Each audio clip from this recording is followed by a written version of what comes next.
यदि आप धर्म का प्रचार का बीड़ा लेके चले हैं तो फिर धर्म की स्थापना होना चाहिए। भला ही वो 5-10 आदमी में हो, 500 लोगों के समूह में 50 लोगों भी यदि धर्म का प्रचार का आनंद ले चुके और उनके अंदर वो आत्मा में आत्मा को जागृत कर दिया और वो इशारा रोशनी की ओर प्रेरित कर दिया और उसके मुखारबिंद से जय श्री राम का नारा लगवा दिया, तो भी हमारा प्रचार सफल है। ये मैं इसलिए गर्ज के कह सकता हूं।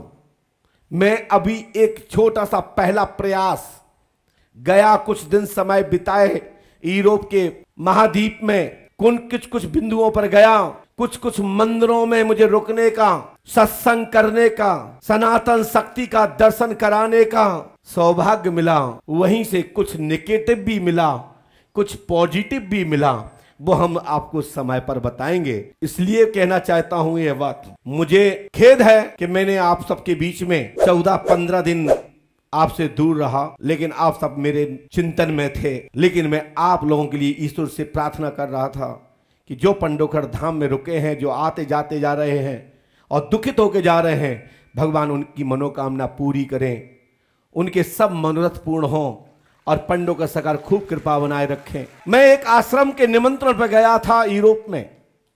वो पंडोखर धाम पंडित श्री ब्रह्म ऋषि श्री सुरेंद्र तिवारी जी के माध्यम से जब मुझे निमंत्रण प्राप्त हुआ, आमंत्रण दिया गया, आग्रह किया गया कि महाराज जी कुछ समय का हमारे सेवा धाम में हमारे भक्तों को समय दिया जावे। हम चाहते हैं कि सेवा धाम के लोग भी समझें कि भारत की भूमि में ऐसी कौन सी शक्ति है, ऐसी कौन सी दिव्य कृपा है जिसमें पूरे दुनिया के लोग पंडोखर धाम को नमन करते हैं।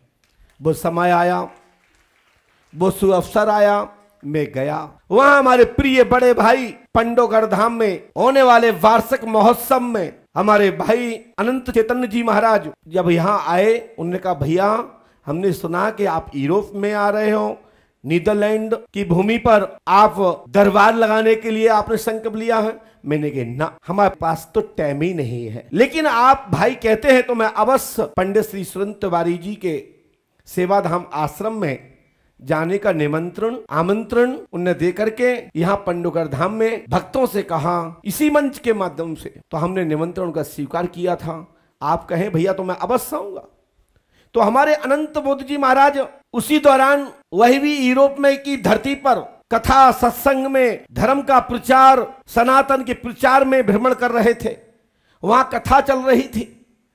जब भैया को पता लगा कि हमारे भाई आए हैं पंडोखर धाम से, तो उन्होंने हाथ पकड़ करके कहा, गुरुदेव मेरे भाई आप मेरे साथ कुछ घूमेंगे? मैंने कहा बिल्कुल भ्रमण करूंगा। जब तक घूमेंगे नहीं, भ्रमण नहीं करेंगे, क्षेत्र का ब्यौरा नहीं लेंगे तो लाइट जलाएंगे कैसे? लेकिन हमारे भाई ने खूब अच्छा साथ दिया।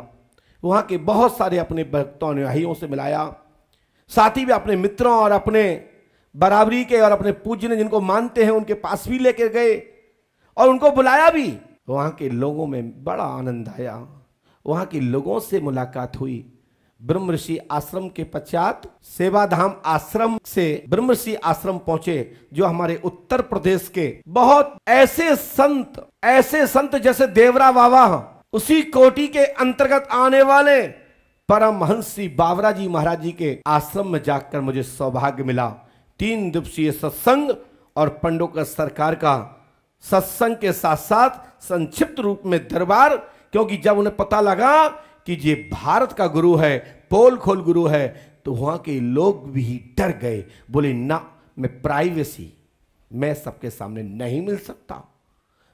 मुझे पता है कि आप बहुत खोलते हो, बेइज्जती कर देते हो, तो हमने कि तुम्हारी बेइज्जत थी कहां जिसकी हम बेइज्जती कर रहे हैं?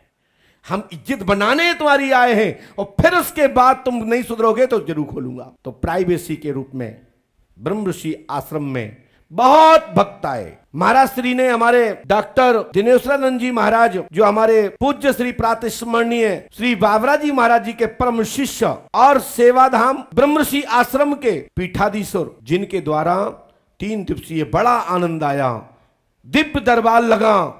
वहां के बहुत सारे गोरे भाई बहन बेटियां आई उन्होंने कहा भारत माता की जय, पंडोकर सरकार की जय।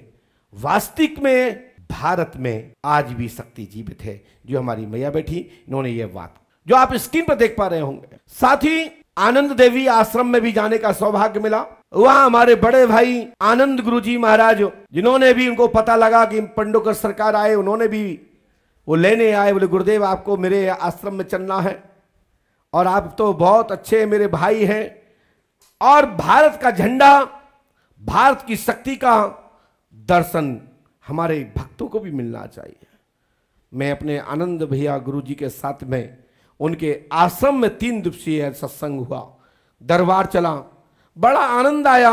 बहुत सारे ऐसे संत भारत के जो हैं, जो भारत का झंडा लहरा रहे हैं। सत्संग की धारा, ज्ञान की धारा हॉलैंड की भूमि पर, यूरोप महाद्वीप में विभिन्न जगह भारत के सदगुरुओं ने भारत की दर्शन कराया, और ऐसे उनके शिष्य अनुयायी भी वहां का फॉलो और पालन करते हैं।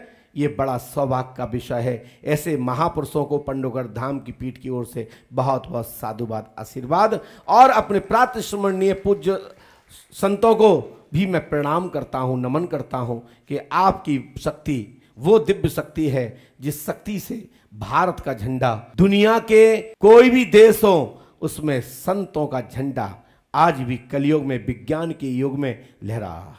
मैं एक आश्रम और भी गया जो हमारे भारत का दिव्य, जिसका वर्णन किया जाए तो कमी होगा।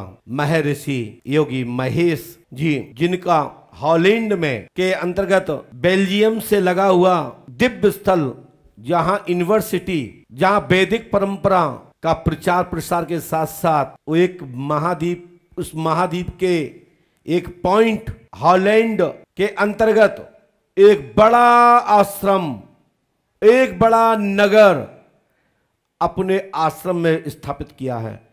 वाह, भारत के वो महर्षियों संतों को, जब उनके दिव्य चमत्कृत को, जहां बड़े बड़े विद्वान, भारत में जहां भी आज अनुष्ठान होता है ना भैया, विशेषकर महर्षि आश्रम से निकले हुए आचार्यों के द्वारा ही अनुष्ठान संपन्न, 85% से ज्यादा विद्वान महर्षि योगी जी के गुरुकुल से पढ़े हुए विद्यार्थी आचार्यों के द्वारा होता है।